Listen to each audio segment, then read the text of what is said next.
తాకట్లో ఉన్న మీ బంగారాన్ని విడిపించి ఆ రోజు ఆన్లైన్ రేటుకి కొంటాం. Sharma gold company. నమస్కారం, వెల్కమ్ టు సుమన్ టీవీ. నేను గీతాంజలి. కార్తీక మాసం నవంబర్ 8వ తారీఖు అండి, సంకష్టహర చతుర్థి. ఈ రోజున విశేషంగా గణపతి ఆరాధన చేస్తాం. అయితే చాలా విశేషంగా చెప్తారు. సంవత్సరం అంతా చతుర్థులు ఎవరైతే సంకష్టహర చతుర్థులు నిర్వహిస్తూ ఉన్నారో కార్తీక మాసంలో చాలా ప్రత్యేకంగా ఉంటుంది. వినాయకుడి దేవాలయానికి వెళ్ళడం కానీ, లేకుంటే శైవాలయానికి వెళ్ళి కానీ అక్కడ విశేషంగా కుడుములు దానం ఇవ్వటం కానీ ఇలా విశేషంగా చెప్తూ ఉంటారు. అసలు మరి ఈ రోజున ఏం చేయాలి? మేము ఇప్పుడే ప్రారంభిద్దాం అనుకుంటున్నామండి సంకష్టహర చతుర్థి వ్రతాలు అనేవి. మరి ఇప్పుడు మేము ప్రారంభించుకోవచ్చా? మొదటిసారి చేసేవాళ్ళు ఎలా చేయాలి? కార్తీక మాసంలో వచ్చే ఈ చతుర్థి ఎంత విశేషంగా జరుపుకోవాలి? వీటి గురించి తెలుసుకుందాం. ప్రస్తుతం మనతో పాటు ఉన్నారు గత 15 ఏళ్లుగా 30,000కు పైగా జాతక పరిశీలన చేసిన అనుభవం కలిగిన ప్రముఖ జ్యోతిష్యులు బ్రహ్మశ్రీ నందిబట్ల శ్రీహరి శర్మ గురువు గారు. వారితో మాట్లాడదాం. గురుగారు నమస్కారం అండి. వాగర్థావివ సంపృక్తౌ వాగర్థ ప్రతిపత్తయే జగతః పితరౌ వందే పార్వతీ పరమేశ్వరౌ ఆదిత్యాయ చ సోమాయ మంగళాయ బుధాయ చ గురుశుక్రశనిభ్యశ్చ రాహవే కేతవే నమః. శృంగేరి జగద్గురు పీఠాధిపతులకి, కంచి పీఠాధిపతులకి నమస్కారంలో తెలియచేసుకుంటూ కార్యక్రమాన్ని ప్రారంభిద్దాం. గురుగారు, చాలామంది సందేహం అడిగారు నన్ను. ఏంటంటే సంకష్టహర చతుర్థి పూజ చేసుకుంటామండి, ముందు మాసం కుదరలేదు మాకు, ఈ కార్తీక మాసం కదా ఇప్పుడు మేము ప్రారంభించుకోవచ్చా అని కొంతమంది, మాకు పూర్తయిపోతుందండి ఈ మాసంతో అనేవాళ్ళు కొంతమంది, విశేషంగా ఏమైనా చేసుకోవాలా ఈ కార్తీక మాసంలో అని అడుగుతున్నారు. మరి ఎలా జరుపుకోవాలి సంకష్టహర చతుర్థి? సంకష్టహర చతుర్థి పేరులోనే ఉందమ్మా, కష్టములను నివారించేటువంటి తిథి. ఆ రోజున గణపతిని ప్రధానంగా ఆరాధన చేస్తారు.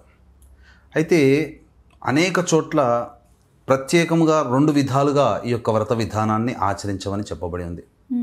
కొన్ని గ్రంథాల అనుసార ప్రకారము పౌర్ణమి వెళ్ళిన తర్వాత వచ్చేటువంటిది సంకష్టహర చతుర్థి అంటారు. అవునండి. ఇది అమావాస్య వెళ్ళిన తర్వాత వచ్చేటువంటి చతుర్థి తిథి వరద చతుర్థి.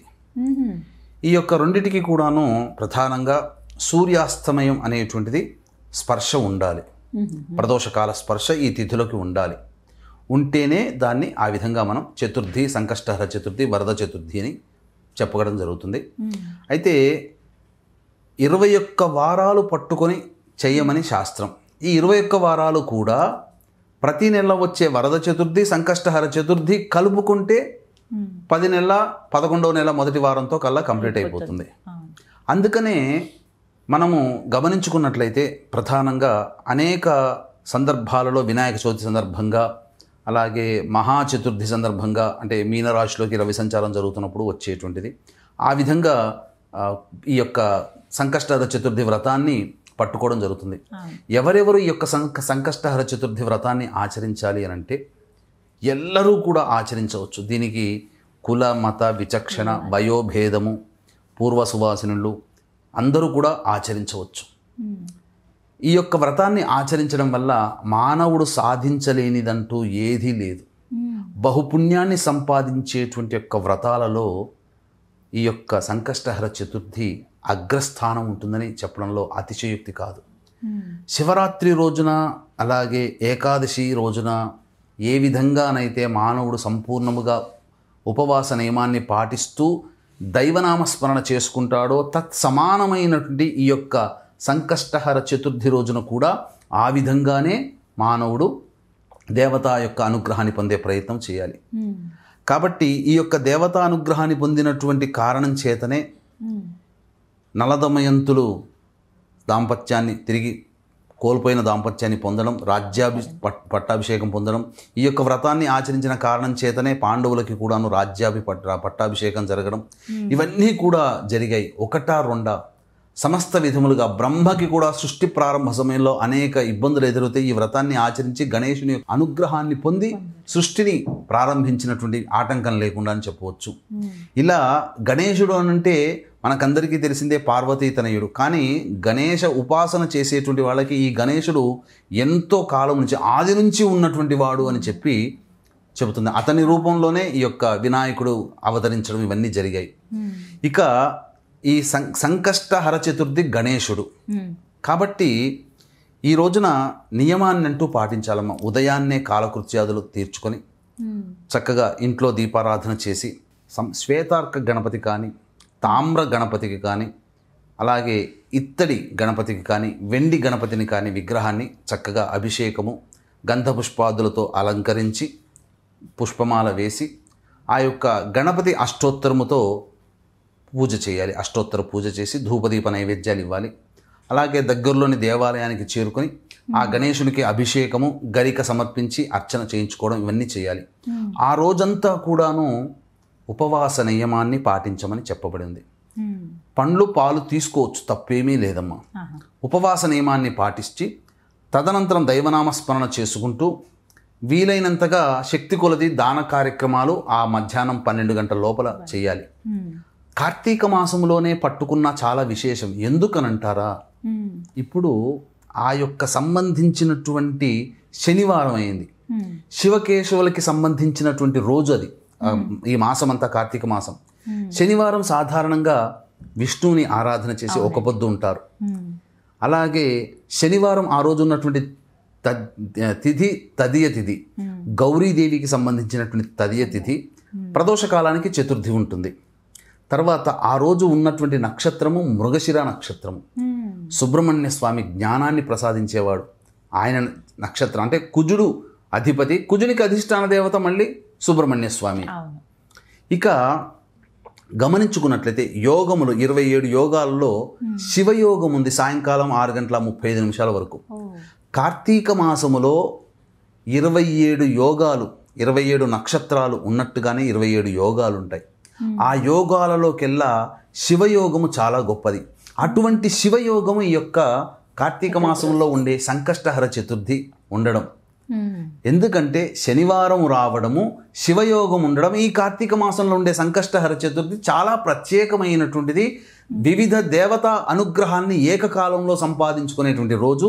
కేవలం సంకష్టహర చతుర్థి వ్రతాన్ని ఆచరించే విధానముగా కాకుండా ఈ సంబంధించినటువంటి దేవతానుగ్రహాన్ని పొందే విధానంగా కూడా ఈ రోజున ఎవరైతే ఉపవాసం ఉన్నా, వినాయకుడిని అర్చించినా అటువంటి వారికి దేవతానుగ్రహం, సర్వదేవతానుగ్రహం సంపూర్ణంగా కలుగుతుంది.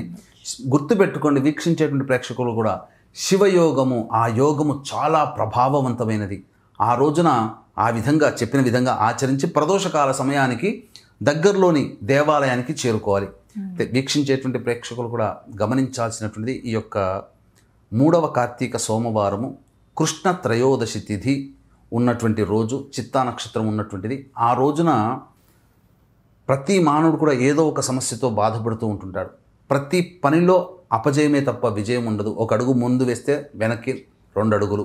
ఇంట్లో సుఖశాంతులు ఉండవు, వ్యాపారంలో నష్టాలు, వివాహం కాకపోవడం, సంతానం కలగకపోవడం, ఇలా 1-2 సమస్యల వలయంలో చిక్కుకొని ఎవరు గట్టెక్కిస్తారని ఎదురు చూడడం తప్ప ఎన్ని ప్రయత్నాలు చేసినా ఫలితం లేకుండా ఉన్న జీవితంలో అన్ని విధాలుగా ఓడిపోయామనే స్థితికి వచ్చి దైవానుగ్రహాన్ని పొందే ప్రయత్నం ఆఖరి ప్రయత్నంగా ఎవరైతే చేయాలనుకుంటారో ఈ నవంబర్ 17వ తారీఖు రోజున ప్రేత శాప నివారణ, అలాగే పంచశాప నివారణ అంటే దైవశాపము, పితృశాపము, స్త్రీ శాపము, గురుశాపము, సర్పశాపము, ఈ 5 శాప నివారణ ప్రేత బలి కార్యక్రమం అనేటువంటిది గోకర్ణ క్షేత్రంలో జరిపించడం జరుగుతుంది. అవకాశం ఉన్నవాళ్ళు ఈ యొక్క కార్యక్రమ తదనంతరం కాంటాక్ట్ చేసి ఆ వివరాలు తెలుసుకోవచ్చు. రాలేని వాళ్ళ కోసం బ్రాహ్మణుని కర్తగా పెట్టి చేయించడం జరుగుతుంది.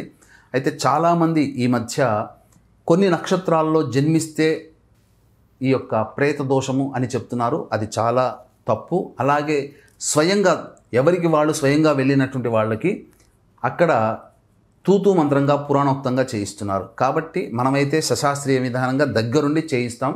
ఈ కార్యక్రమంలో ఎలా పాల్గొనాలనే విషయం గురించి స్క్రీన్పై కనిపిస్తున్న నెంబర్కి కాంటాక్ట్ చేసి తెలుసుకోవచ్చు. ఇక ఆ రోజున సాయంకాల సమయంలో ఎలాగో దేవతా నిలయాలకి వెళతారు, అంటే కోవెలకు వెళతారు కదమ్మా. అక్కడ ఆ రోజున ఖచ్చితంగా సంకష్టహర చతుర్థి రోజున గణపతి హోమం చేస్తారమ్మా. అవకాశం ఉంటే ఆ గణపతి హోమంలో పాల్గొనే ప్రయత్నం చేయండి.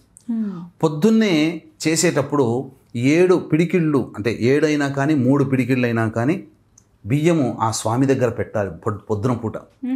సాయంకాలము శివాలయానికి చేరుకొని గణపతికి నమస్కారం చేసుకొని ప్రార్థన చేసుకొని ఇంటికి వచ్చి ఆ 3 పిడికిల్లో 7 పిడికిల్లో పెడతాం కదమ్మా, వాటిని పాయసాన్నం చేయాలి. చేసి ఆ స్వామికి నివేదన చేసి నక్షత్ర దర్శనం, చంద్ర దర్శనం చేసి ఆ పాయసాన్నం భుజిస్తే స్వామికి పెట్టినటువంటి ఉండ్రాళ్ళు కుడుములు అవి తీసుకోవాలమ్మా. అందులో ముఖ్యంగా 21 ఉండ్రాళ్ళు పెట్టాలి కదా.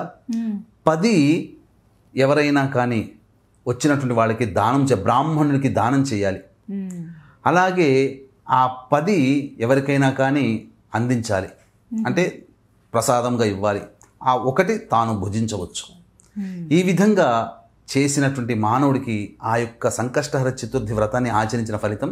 రాత్రి భోజనం కూడదు. ఆ రాత్రి కూడాను అవకాశం ఉంటే జాగారం చేస్తే మరీ మంచిది.